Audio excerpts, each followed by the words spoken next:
if we depend on every prophet that came, let's talk about every prophet that came before Jesus. All of them. Not one of them ever said that God had a son. And what happened is that the last book, and what puts Muslims in this favorable position is that we believe, you know the difference between us?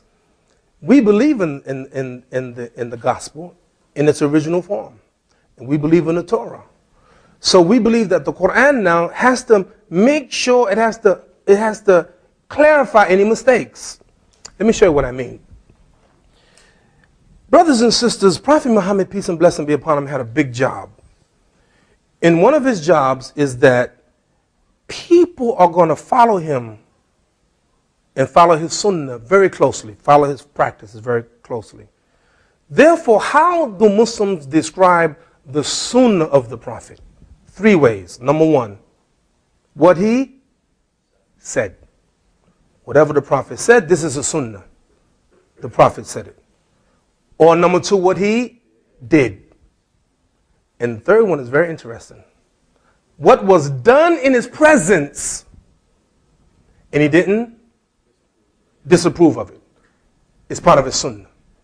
So if someone, now me, I love chicken. Man, I can eat chicken every day. I'm serious. All day long, I love chicken. Now, if someone was eating chicken in the presence of the Prophet, and the Prophet didn't say anything, I say, yeah. Now, the same thing with the Quran. Because the Quran is the last book, it must correct the mistakes. And I know people faith, they're going to believe it because they're people of faith. But the one thing, if you are honest, if we're honest, we would say that this teaching of the Trinity and the teaching that Jesus is the Son of God is absolutely new. What Muslims will call the bid'ah, a religious innovation. And so what the Quran has to do, it has to now correct it. Not Jesus. We don't believe that Jesus ever told people to worship him. He's the Son of God or any of that, or the Trinity. I'm not saying we reject it because it's irrational. That's not my argument. We reject it because God said it's not true. As simple as that. Now,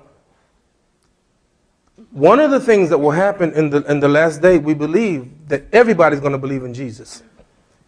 And meaning that he's going to denounce people of worshiping him. And people will believe in him like they believe in every prophet. And every prophet, with no exception, taught that God is one. Every prophet, no exception. It's a matter of faith, and that's what your argument would be. Belief in Trinity is very difficult to believe in. It's a matter of faith. Ultimately, that's your argument.